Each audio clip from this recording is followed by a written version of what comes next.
বন্ধুরা, জিলাপি এমন একটা রেসিপি যা ছোট থেকে বড় আমরা সবাই কিন্তু জিলাপি খেতে খুবই পছন্দ করি। আর মিষ্টির দোকানের মতো জিলাপি আপনারা ঘরে কি করে খুব সহজেই তৈরি করতে পারবেন সেটাই আজকের এই ভিডিওতে দেখানো হবে। রাধে কৃষ্ণ বন্ধুরা, আমি টুলটুল, আর এই টুলটুলের রান্নাঘরে আপনাদের সবাইকে স্বাগত। তাহলে চলুন আর কথা না বাড়িয়ে আমি কি করে খুব কম সময়ে দোকানের মতো জিলাপি তৈরি করেছি দেখে নেওয়া যাক। সবার প্রথম এখানে আমি একটা বাটি নিয়ে নেব। তারপর একটা ছোট বাটি মেপে 1.5 বাটি পরিমাণ ময়দা নিয়ে নেব। এর মধ্যে 1 চামচ পরিমাণ বেসন দিয়ে দেব। যেহেতু মিষ্টি রেসিপি তার জন্য লবণের পরিমাণটা খুবই কম করে দেব।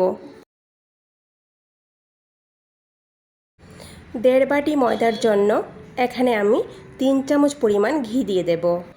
বন্ধুরা, এখানে কিন্তু তেল ব্যবহার করা যাবে না, ঘিটাই ব্যবহার করতে হবে। এরপর এর মধ্যে 2 চামচ পরিমাণ টক দই দিয়ে দেব। এবার 1 চামচের 3 ভাগের 1 ভাগ লেবুর রস দিয়ে দেব। সবার শেষে 1 চামচের 3 ভাগের 1 ভাগ বেকিং সোডা দিয়ে দেব।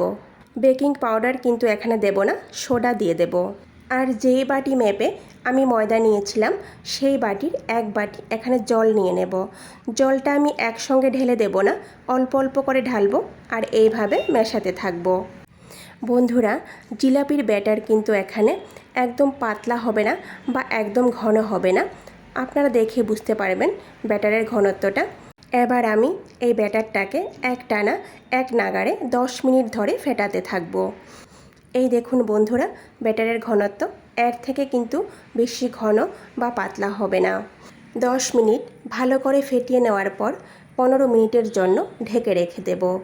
ব্যাটার রেস্টে রেখে অন্যদিকে আমি চিনির শিরাটা তৈরি করে নেব। চিনির শিরা তৈরি করার জন্য এখানে একটা বড় বাটি নিয়ে নেব। আর যেই বাটি মেপে আমি ময়দা নিয়েছিলাম সেই বাটি মেপে 1.5 বাটি পরিমাণ চিনি দিয়ে দেব আর 1 বাটি পরিমাণ জল দিয়ে দেব। তার সঙ্গে 2টো এলাচ ফাটিয়ে দিয়ে দেব।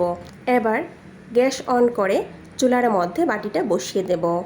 তারপর একটু নাড়াচাড়া করে চিনিটা যখন গলতে শুরু করবে তখনই আমি এর মধ্যে 1 চামচ পরিমাণ লেবুর রস দিয়ে দেব। লেবুর রস দেওয়ার কারণ হলো ঠান্ডা হওয়ার পর শিরাটা যাতে জমে না যায়।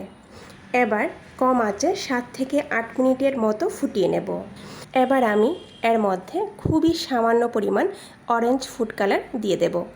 আপনাদের কাছে যদি ফুড কালার না থাকে তাহলে আপনারা সামান্য পরিমাণ হলুদের গুঁড়াও ব্যবহার করতে পারেন।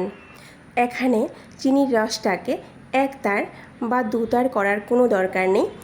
চিনিটা গলে রসটা যখন একটু আঠা আঠা হয়ে আসবে তখনই আমি চুলার আঁচ বন্ধ করে দেব। শিরাটাকে কিন্তু 8 মিনিটের বেশি ফোটানো যাবে না, তাহলে শিরা কিন্তু বেশি ঘন হয়ে যাবে। 8 মিনিট পর আমি চুলার আঁচ বন্ধ করে দিয়েছি। এবার শিরাটাকে একটা সাইডে রেখে দেব। ফিরে আসলাম বন্ধুরা 15 মিনিট পর। এই দেখুন, জিলাপি তৈরি করার জন্য ব্যাটার একদম রেডি। এবার কি করতে হবে, একটা পাইপিং ব্যাগ না হলে ভারী প্লাস্টিকের প্যাকেট নিয়ে নিতে হবে। এই দেখুন, আমার কাছে পাইপিং ব্যাগ নেই, তার জন্য একটা ভারী প্লাস্টিকের প্যাকেট নিয়ে নিয়েছি। আর এই প্যাকেটের একটা সাইড আমি সামান্য পরিমাণ কেটে একটা রাবার দিয়ে বেঁধে রেখেছি। আপনারা চাইলে পরেও কেটে নিতে পারেন। এবার জিলাপির ব্যাটারটা এর মধ্যে দিয়ে দেব। খুব বেশি ব্যাটার নিয়ে নেব না, যাতে প্যাকেটের মুখটা বাঁধা যায় সেই হিসাব করে ব্যাটার নিয়ে নেব। ব্যাটার নিয়ে প্যাকেটটাকে একটা রাবার দিয়ে ভালো করে বেঁধে নেব।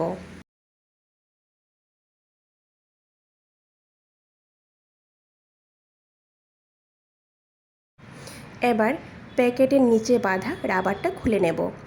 আরেকটা কথা বন্ধুরা, প্যাকেটের ছিদ্রটা কিন্তু খুব ছোট করে কাটতে হবে। এই দেখুন, এইভাবে ছোট ছিদ্র করে প্যাকেটটা কেটে নিতে হবে। আগে থেকেই চুলায় একটা প্যান বসিয়ে এর মধ্যে 400 ml পরিমাণ সাদা তেল দিয়ে দিয়েছি। এর পরিবর্তে কিন্তু আপনারা এখানে ঘিও ব্যবহার করতে পারেন। বন্ধুরা, তেল কিন্তু খুব বেশি একটা গরম করব না, মিডিয়াম গরম করে নেব। তেলটা যদি খুব বেশি গরম হয়ে যায় তাহলে জিলাপিগুলি তেলে দেওয়ার সময় জিলাপির আকার হবে না, ব্যাটার তেলে দেওয়ার সঙ্গে সঙ্গে চারিদিকে ছড়িয়ে ছিটিয়ে যাবে। আর আরেকটা কথা, জিলাপি যখন তেলের মধ্যে দেওয়া হবে তখন চুলার আঁচ কিন্তু একদমই লোতে রাখতে হবে। আর জিলিপি দেওয়ার 30 সেকেন্ড পর লো থেকে একটু বাড়িয়ে দেব।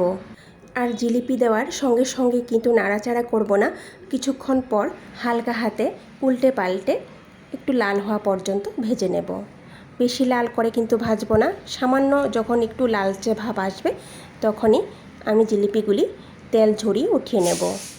এই দেখুন বন্ধুরা, জিলাপিগুলি কিন্তু এখানে আমার ভাজা হয়ে গেছে। এবার তেল ঝরিয়ে উঠিয়ে নেব। এবার আমি জিলাপিগুলিকে চিনির শিরার মধ্যে দিয়ে দেব। চিনির শিরাটা কিন্তু হালকা গরম থাকতে হবে, ঠান্ডা শিরার মধ্যে জিলাপিগুলি দিয়ে দেব না। এবার জিলাপিগুলি শিরার মধ্যে 2 মিনিটের জন্য রাখবো। এই দেখুন বন্ধুরা, একটা কোনো কিছুর সাহায্যে জিলাপিগুলি রসের মধ্যে এইভাবে ডুবিয়ে রাখতে হবে। 2 মিনিট পর আমি জিলাপিগুলি রস ঝরিয়ে উঠিয়ে নেব। এই দেখুন বন্ধুরা, একটা জিলাপি আপনাদেরকে ভেঙে দেখাচ্ছি।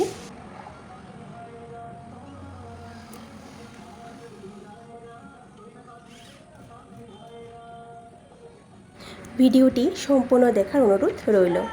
কেমন হয়েছে কমেন্ট করে নিশ্চয়ই জানাবেন।